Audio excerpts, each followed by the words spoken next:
any true geopolitical weight, it's easy for you to be harsher than the U.S. State Department. I mean, of course. My words have no material effect on the situation, but doesn't that kind of prove to you that like the American government is not really run as a democracy either? I mean, I criticize America because I'm an American, right? And theoretically, our words and our opinion on this situation should be impactful, but it's not. So, wait, let's continue for a second, okay?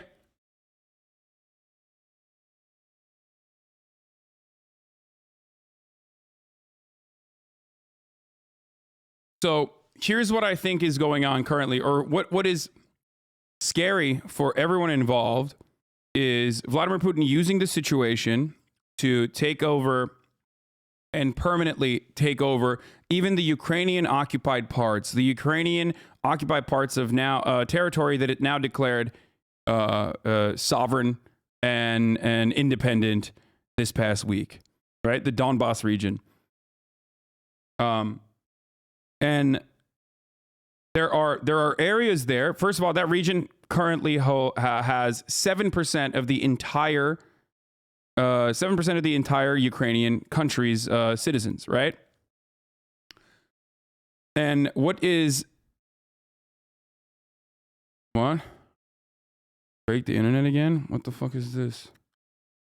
Okay, stop. That's completely irrelevant.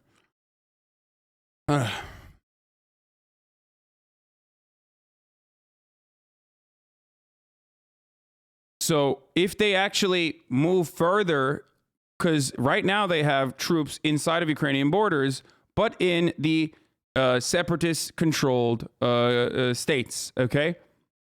That's part of the reason why they won't actually, that's part of the reason why they won't, the American government is saying, like, this is an introduction to the invasion, okay? What they could potentially do,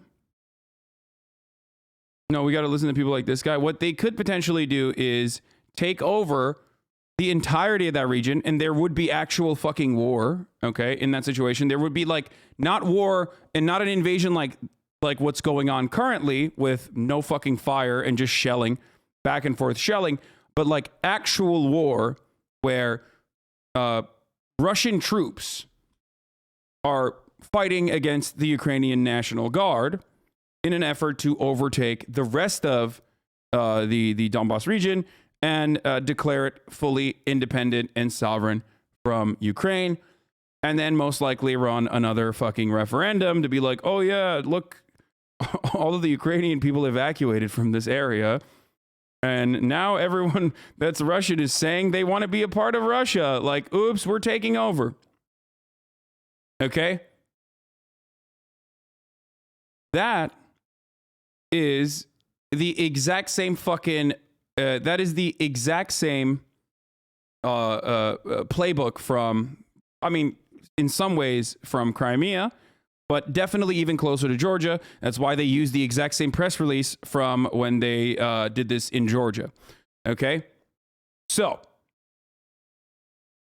how does this move forward, though? Like, how do we move forward in this situation?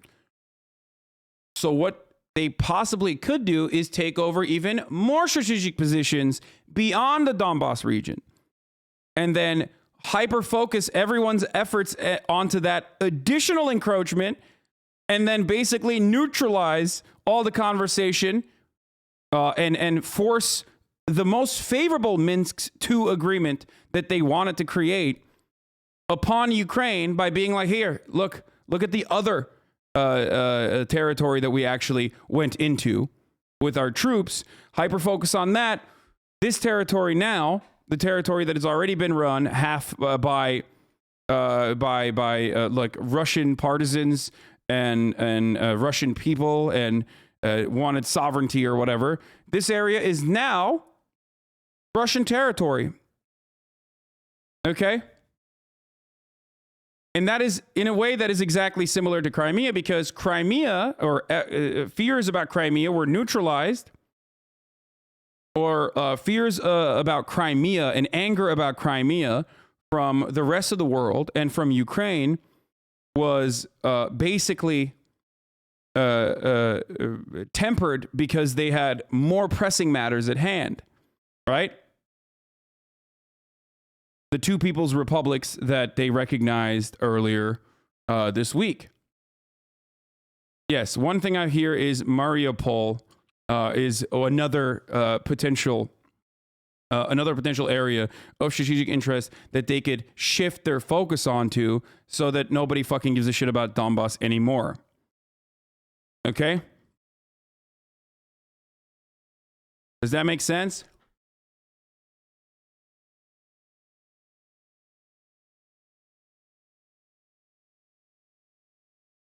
I think that what might likely be is that Russia would go to at least to the Dnipro River. Strategically, it's one of the barriers separating NATO from the Russian heartland.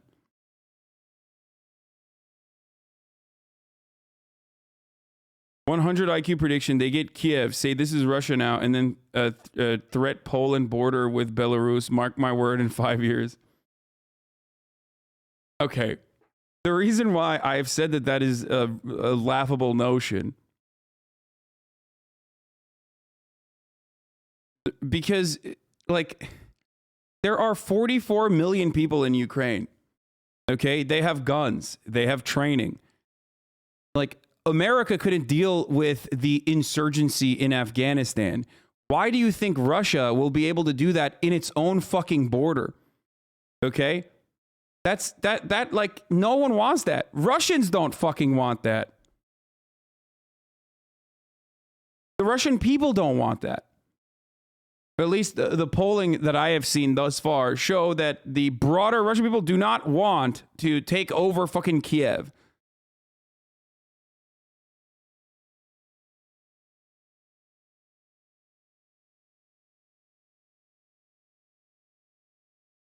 Worrying reports from Crimea on the entire night shift at Titan Chemicals plant in Armyansk evacuated from the facility. This might be a preparation for another staged provocation by Russia. Moscow seems to have no limits in attempting to falsify pretexts for further aggression.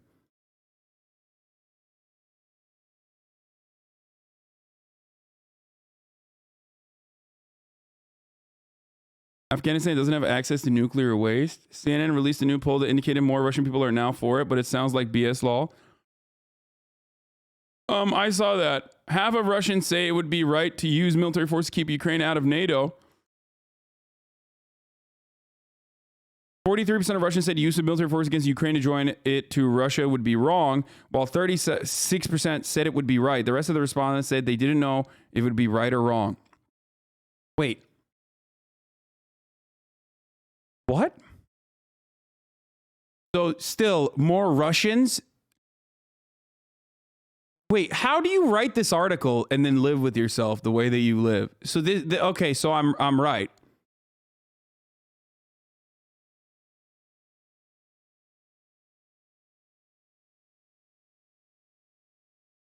One out of every two Russians says it would be right, while only a quarter say it would be wrong. I know, but that's vague as fuck.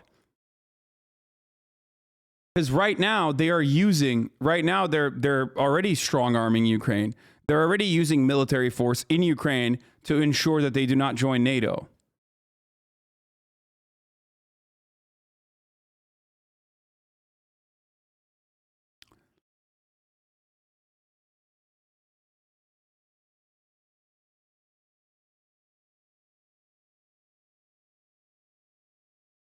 Whereas this is full-scale invasion, okay? Using military force against Ukraine to join it to Russia. Full-scale invasion and annexation of Ukraine.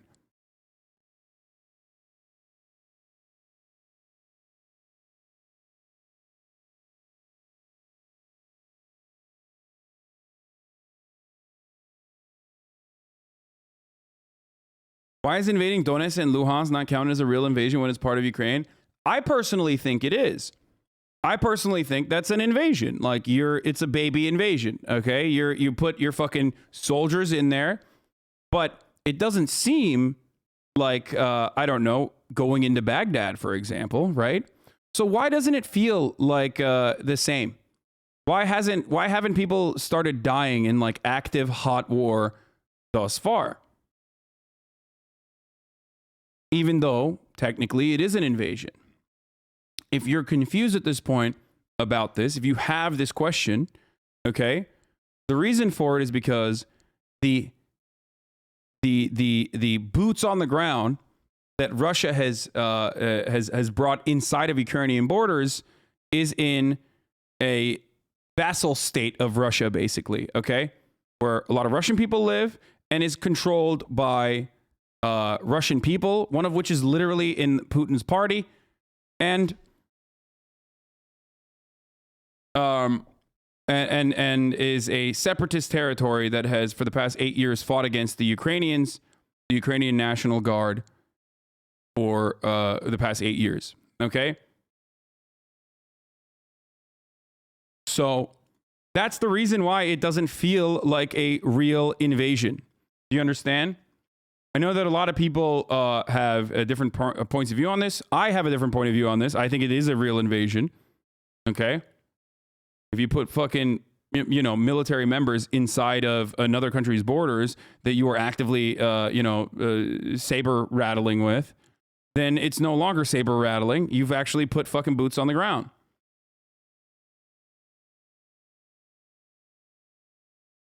That is the reason why I said I was wrong. Right?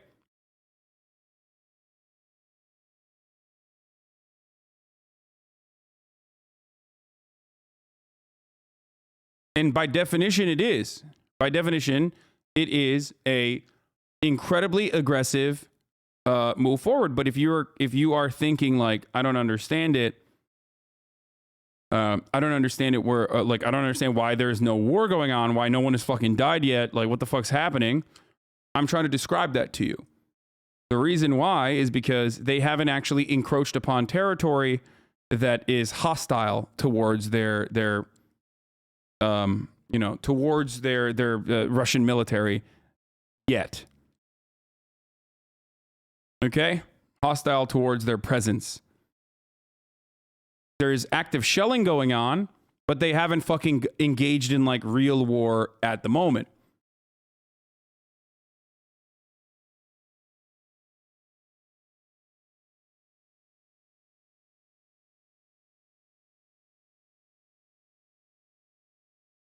Dude, that's basically a narrative in Russia on state TV, etc. You motherfuckers watch state TV more than anyone else does, I think. I have no idea what the fucking Russian state TV narrative is. I don't even know where the fuck to even find that. But for some reason, all these dudes are like, they're bigger Russaboos than anyone else that they claim are like in the pocket of Russia.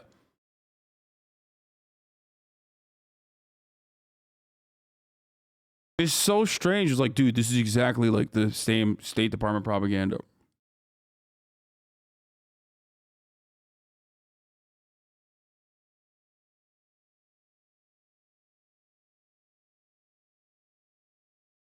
When do you think there will be active participation of U.S. troops instead of only weapons? No, that won't. I don't think that'll happen, but maybe I'm wrong. Who knows? But never forget that like Vietnam escalated to the point that it did because America knowingly sent military trainers and military equipment, and then some of those trainers got shot and killed. But there's a reason why there are no American trainers, or at the very least, no official American trainers on the ground inside of Ukrainian borders at the moment. Okay? And by that, I mean, like, I don't know who the fuck, like, they might have people, of course they have people there, like CIA and shit, but I mean, like deliberately sending, officially sending military members is different than, like, having contractors there, having CIA members there. You know what I mean? Like, that's entirely different. We're going to get to the Pentagon news. They do have Canadian trainers, though. We saw Canadian trainers yesterday. They do. Canada has sent in trainers. But nobody gives a fuck about, the Canadian trainers. If Canadian trainers die, what's Canada going to do? Invade Russia? Okay. Because America runs the show. Okay? Sorry, it's just the truth. Nobody gives a fuck about Canada. Canada is like literally the little kid behind America's little brother going like, I should fuck them up. I'll fuck them up for you, Dad. I'll fuck them up for you, big bro. Let me at him, big bro. And it's like, it's just America's controlling the situation. Okay.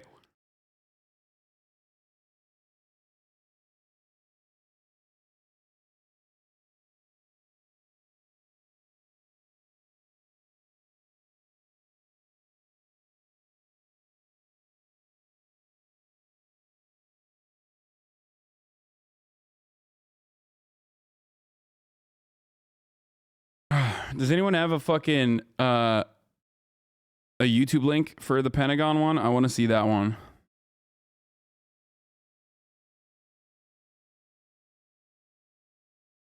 Bro, imagine valuing Ukrainian sovereignty. They would be much better off under Russian management. Ukraine will drift even more fascist, and you know the situation only propels that inevitability. I have talked about this already, and I do believe that, yes.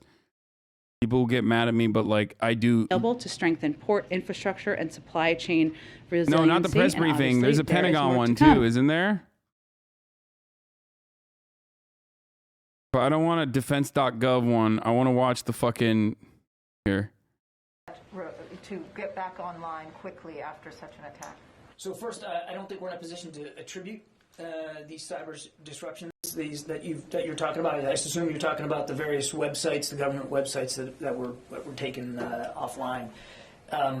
What I would just tell you, broadly speaking, Jen, is that we have provided Hasan Battalion, thank you for the 5 gifted subs. I got to pee. I'll be back in 1 second. Cyber resilience training and assistance to the Ukrainians. And I won't go. Dude, how would America train anyone in cyber resilience? We have no cyber security.